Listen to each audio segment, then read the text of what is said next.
bigger you are as a retailer, the harder it's going to be to address your customer demand, right? So imagine a big retailer usually has about 600,000 products at one point, at any point on their website, right? And then you have to match that to your millions of consumers.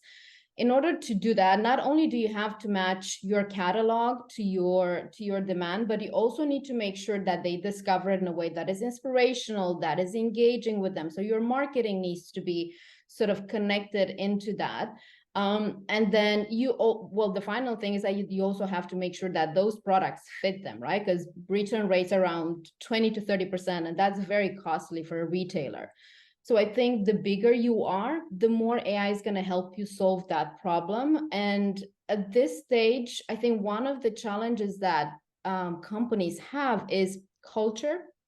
So it's this perception of what would AI do to us, to our jobs? How do we address that?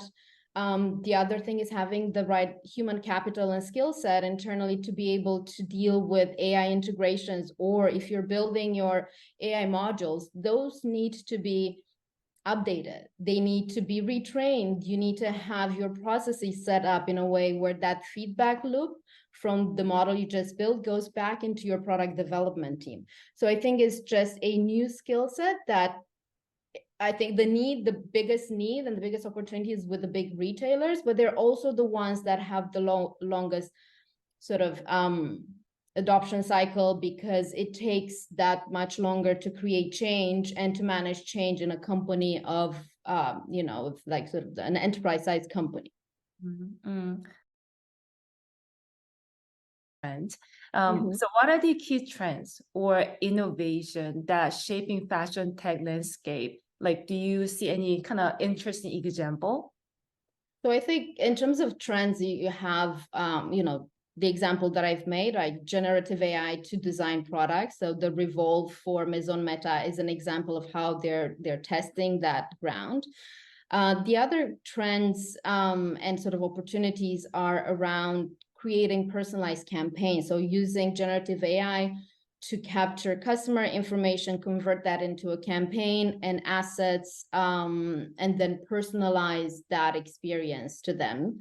And then finally, how they connect with customers and tools around clienteling, such as chatbots that are becoming more sophisticated, and managing sort of customer service complaints, not complaints, customer service inquiries, voice trained into your AI chatbot. I think those are some of the trends where we're seeing this being already used. I think recently I was reading the Google AI tools AI tools that Google just launched. So the product recommendations is still one of the biggest trends, where now they tell you if you want to get ideas for what kind of gift you should get an artist or some sort of other personas, they can give you a recommended list. Another one is using generative AI to generate products and say, okay, I would like a jacket that has an animal print and this and that.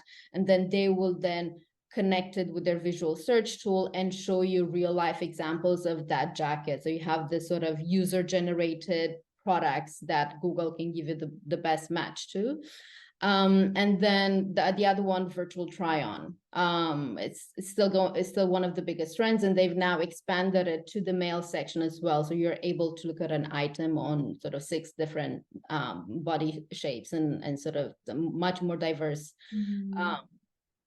a sort of user group. And that, they said, already has increased their interactions by about 30%, which is huge at that discoverability stage.